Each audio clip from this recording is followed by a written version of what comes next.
19শে জ্যৈষ্ঠ শ্রী শ্রী লোকনাথ ব্রহ্মচারী বাবার তিরোধান দিবস।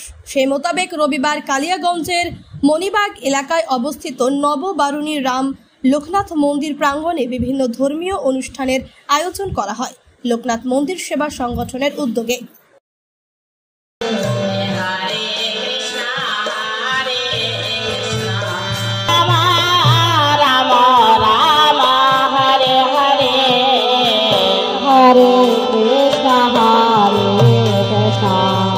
Krishna Hare Rama Hare Rama Rama Rama Hare Hare Hare Krishna Hare Krishna Krishna Rama Rama